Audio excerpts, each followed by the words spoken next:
અત્યારે હું બનાવું છું ભીંડાનું શાક, આખા ભીંડાનું શાક બનાવું છું।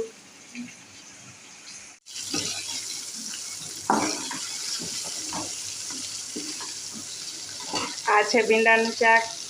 આમાં શું છે જુઓ, આમાં પણ છે આખા ભીંડાનું શાક, બે અલગ અલગ બને છે।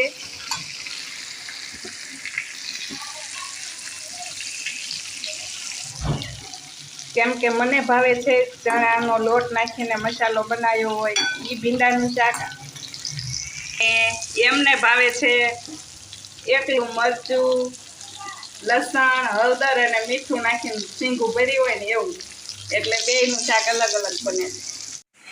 પહેલાં હું એક જ શાક બનાવવાની હતી, એમની હાટું એમને ભાવે છે ને એવું, પછી મને મન થઈ ગયું કે હું તે ભીંડાનું સીંગું ખાઉં, તો મેં મારા હાટું બનાવી લીધું। ખોટી હું આવા રાખવી, મન થાય એટલે બનાવીને ખાઈ લેવાય। તો આપણા બે શાક સડે છે। આ શાકની ઉપર મેં ઢાંકી છે આ થાળી, અને થાળીમાં નાખ્યું છે પાણી, એટલે ભીંડો ચડી જાય।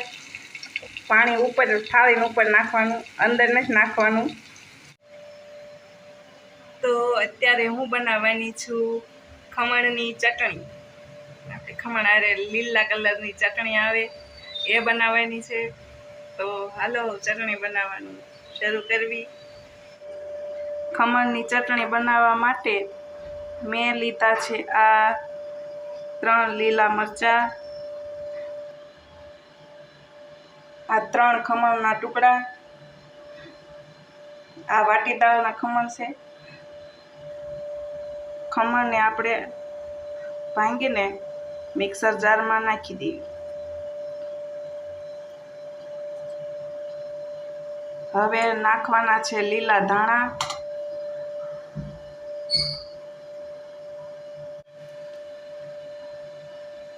2 ચમચી ખાંડ,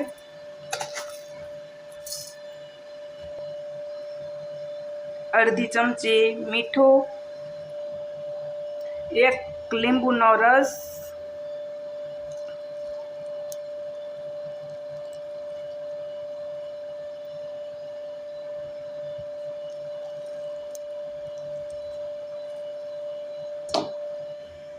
અડધી ચમચી આખું જીરું,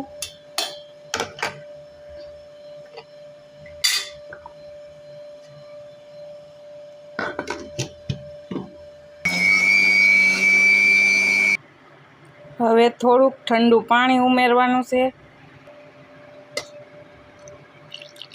થોડુંક ઠંડુ પાણી, 3-4 ચમચી જેટલું।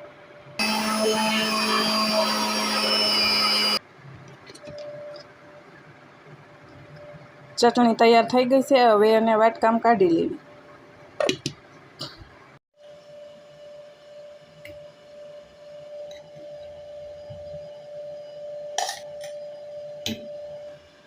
તૈયાર છે આપણી ખમણની ચટણી।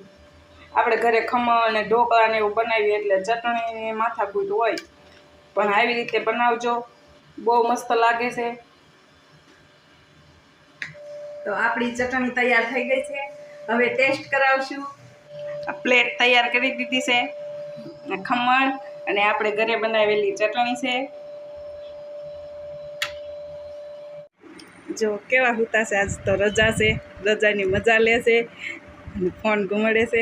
આ હાલો તા શાખો તો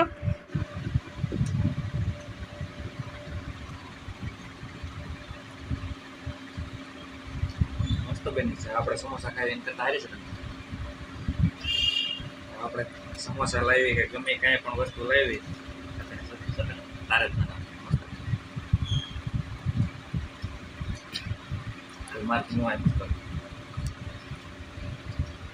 હા ચટણી એટલી મસ્ત બની છે, 11 માં 10 માંથી 11। હે એટલી બધી મસ્ત બની છે? સારી બની હોય એટલે સારું કહેવાય। બરાબર, સરસ। તો ચાલો બધા ખમણ અને ચટણી ખાવા।